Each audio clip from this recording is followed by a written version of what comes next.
Assalamualaikum warahmatullahi wabarakatuh. Perkenalkan, nama saya Rizky Krisna Wibowo. Saya atau kami dari kelompok KKN 25 yang bertepatan di Kelurahan Situ Gede, RW 7, Kecamatan Bogor Barat.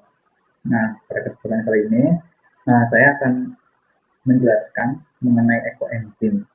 Yang pertama itu, apakah itu ekoenzim? Jadi ekoenzim itu merupakan suatu zat organik hasil fermentasi dari campuran air, gula, dan bahan-bahan organik seperti sayuran atau buah-buahan. Nah, seperti apa sih ekoenzim itu? Nah, mari kita lihat slide selanjutnya. Nah, cara pembuatan ekoenzim itu seperti ini, dilakukan di wadah toples atau yang berbahan plastik. Nah, bahan-bahannya itu apa aja? Yaitu sampah dapur organik seperti sayuran dan buah-buahan, ada pun gula dan air. Nah, selain itu, bagaimana sih cara membuatnya? Pertama, kita persiapkan dulu nih bahannya. Yang pertama dari wadah, yaitu botol plastik, atau bisa menggunakan toples dengan tutup yang besar. Kemudian ada air, ada gula, dan ada bahan organiknya. Nah, untuk pembuatannya ini, kan kita akan mencampurkan semua bahannya. Nah, pencampuran bahannya itu ada skalanya, yaitu 3:1:10, di mana 3 bagian itu bahan organik yaitu sayuran atau buah-buahan, 1 bagian yaitu gula, dan 10 bagian itu air. Nah, jika dideskripsikan atau diperjelas, nah, seperti ini. Yang pertama, kita menambahkan air sebanyak 60% dari wadah. Misal botol yang kita gunakan 600 ml, maka air yang kita tambahkan yaitu 360 ml atau setara dengan 360 gram. Nah, anggap 360 gram ini 10 bagian, maka selanjutnya kita tambahkan gula yang merupakan satu bagiannya, yaitu 36 gram. Nah, jika di tera dari itunya itu hanya menambah sekitar segini.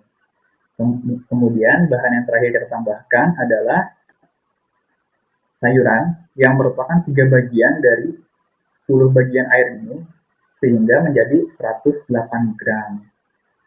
Nah, sederhananya ya dalam pembuatannya hanya penambah-nambahkannya saja, hanya saja untuk penambahannya skalanya itu harus tepat ya. Kurang lebih nggak apa-apa, tapi jangan terlalu banyak. Nah, kan habis ditambahkan akan lakukan proses fermentasi. Nah, berapa lama sih proses fermentasinya? Nah, proses fermentasinya itu sekitar 3 bulan. Nah, enzim ini disimpan di tempat yang teduh, kering, dan tidak terkena matahari langsung. Nah, pada saat proses fermentasinya, apa sih yang harus dilakukan?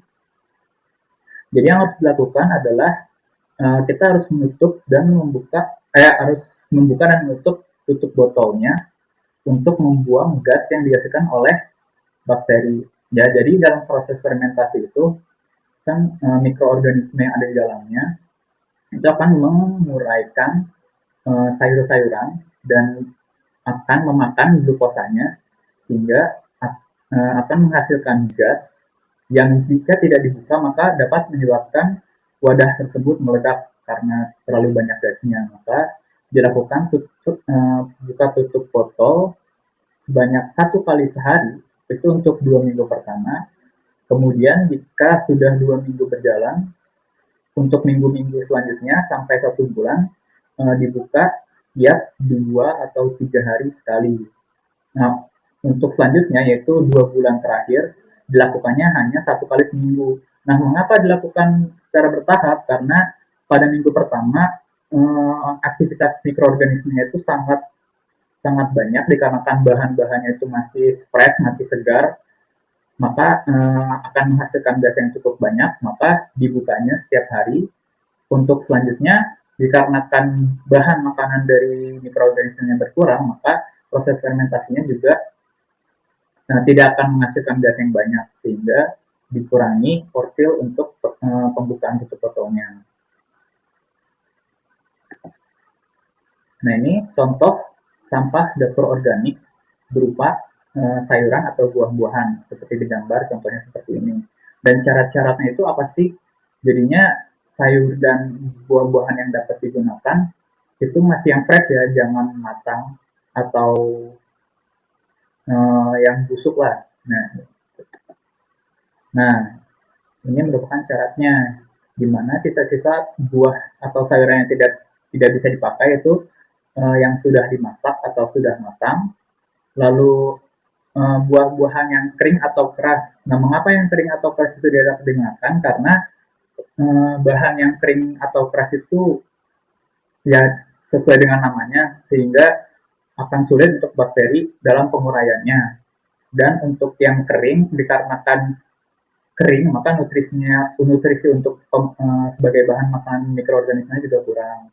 Lalu yang ketiga, berlemak seperti daging alpukat, durian, atau kelapa itu tidak dapat digunakan karena pada saat hasil fermentasi akhir 3 bulan itu akan menghasilkan cairan seperti gumpalan, sehingga akan menodai jika nanti digunakan efisiensinya. Selanjutnya, nah ini berikut merupakan bahan yang tidak disarankan seperti kulit durian, karena kulit durian itu keras dan berduri ya, jadinya sulit untuk diolah. Lalu biji pinang karena keras jadi tidak dapat digunakan. Kulit petai dan jengkol karena keduanya menghasilkan bau, maka akan mempengaruhi hasil akhir, di mana tidak dapat digunakan untuk pewangi atau pembersih. Kemudian yang terakhir, batang jagung tidak dapat digunakan karena tidak cukup nutrisi untuk dimakannya, hanya akan mengurangi volume dari wadahnya. Kemudian yang tidak layak dipakai yaitu daun kering. Daun kering tidak dapat dipakai karena tidak ada nutrisinya itu. Kemudian daun, batang, dan akar pisang, dikarenakan pisang itu memiliki kandungan fosforus yang cukup besar sehingga tidak disarankan untuk pembuatan skala yang kecil. Jika ingin digunakan bahan yang dari pisang, maka bisa digunakan untuk pembuatan ekoenzim di wadah yang cukup besar atau dalam skala besar. Batok kelapa tidak layak dipakai karena keras. Terus ampas tebu itu merupakan batang tebu yang telah diekstrak gula tebunya, sehingga tidak ada nutrisinya. Kemudian kepala nanas, kulit singkong dan ubi itu kering, dan cabai karena dia itu memiliki rasa pedas sehingga akan mempengaruhi pada saat pemanfaatannya, pemakaiannya. Nah, bahan selanjutnya adalah gula, di mana tidak semua gula dapat dipakai.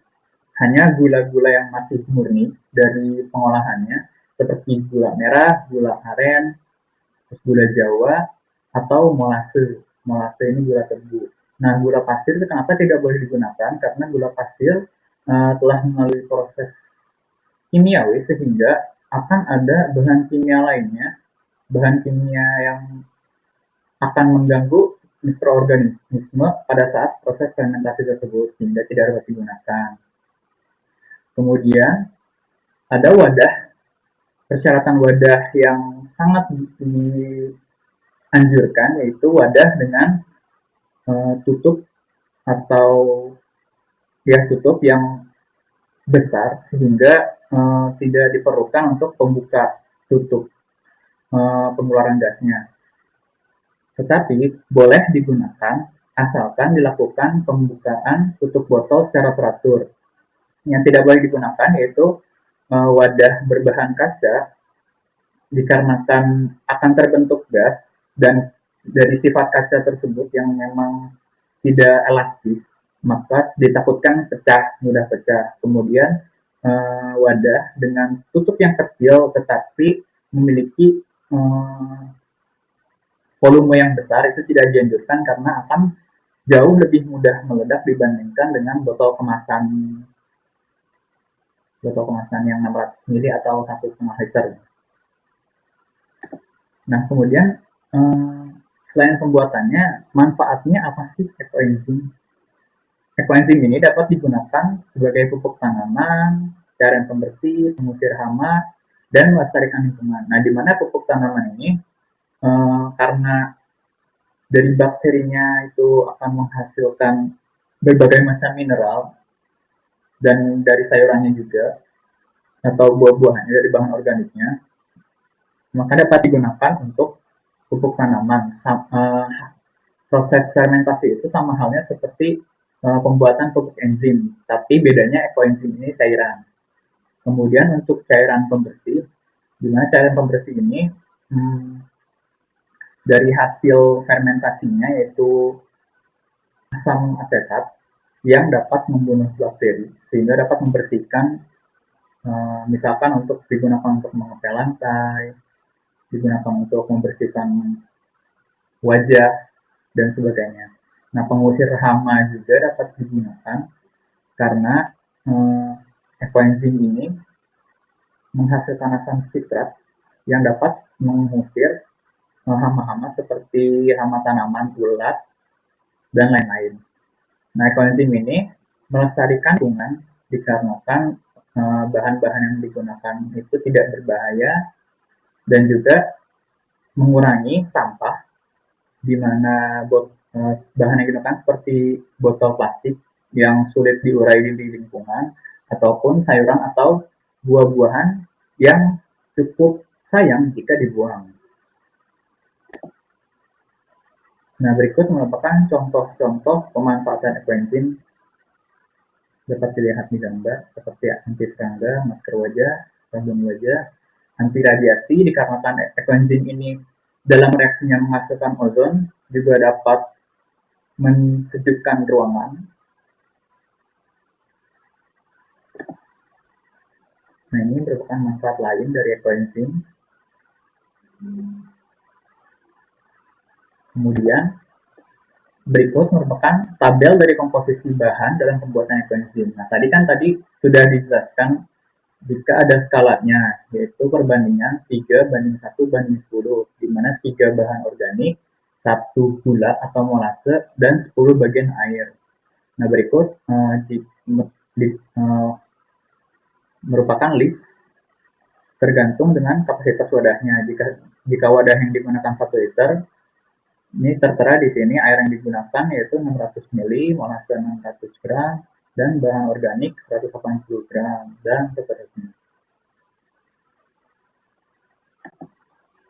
Oke, sekian penjelasan dari saya. Kurang lebih mohon maaf. Assalamualaikum warahmatullahi wabarakatuh. Halo semua, di video kali ini kami akan memberikan penjelasan mengenai pembuatan ekoenzim. Yang pertama dilakukan adalah mempersiapkan alat dan bahan. Bahan yang digunakan berupa bahan-bahan organik berupa sisa sayuran atau buah-buahan. Siapkan juga gula merah dan botol yang telah berisi air.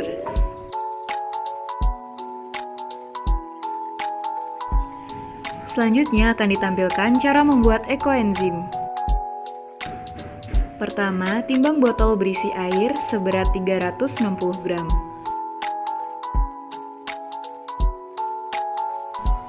Lalu nolkan timbangan. Iris-iris gula merah yang akan digunakan.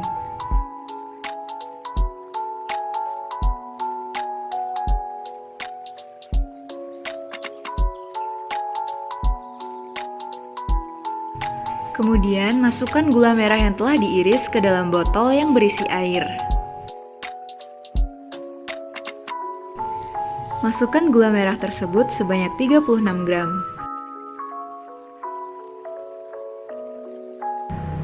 Potong-potong sayuran menjadi kecil agar mudah dimasukkan ke dalam botol.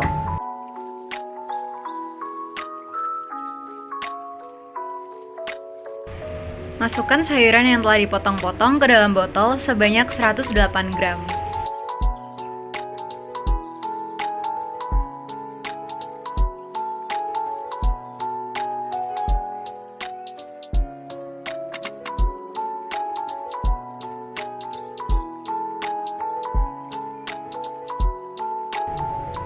Dan berikut ekoenzim yang sudah jadi.